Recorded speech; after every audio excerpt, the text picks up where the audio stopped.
प्रजापिता ब्रह्मकुमारी ईश्वरीय विश्वविद्यालय पुरी ईश्वरीय राजयोग साधना केन्द्र तरफ विश्व एकतार आधार एक परमात्मा प्रति एकांत प्रेम और स्नेह शीर्षक आलोचना चक्र को ख्यातनामा मोटिवेशनल स्पीकर ब्रह्मकुमारी शिवानी दीदी और प्रख्यात स्नायु शल्य प्रोफेसर डॉक्टर अशोक कुमार महापात्र उद्घाटन करथिले। समुद्रकूल स्टर्लिंग होटेल निकटरे थिबा ओम शांति ऑडिटोरियम ठारे आयोजित एही आलोचना चक्रे राजयोगिनी शिवानी दीदी चैतन्य सभा आत्मा जहा शरीर रे प्राण सभा बोली कुहाଯାଏ ताको सशक्त करिबा पई से स्वयं सर्वशक्तिमान परमात्मा ज्योति सभांक सह ध्यान लगाइबा पई चेष्टित हेले। आत्मार सद्गुण उदासित हेबो बोली मतव्यक्त करथिले।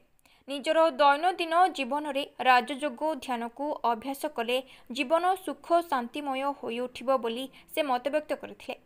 प्रोफेसर डॉक्टर अशोक कुमार होता ईश्वर विश्वविद्यालय शिक्षक समय उपयोगी सकारात्मक परिवर्तनर मुख साक्षी बोली मतव्यक्त करथिले।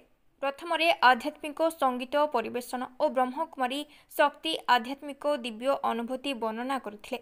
एथिरे पुरी सहर तथा आखपाख अंचल 1000 ऊर्ध्व जनसाधारण योगदान करथिले। पद्मश्री डॉक्टर अशोक कुमार महापात्र को तांकर पद्मश्री उपाधि पाई राजयोगिनी शिवानी दीदी पुष्पगुच्छ प्रदान करी संबर्धित करथिले।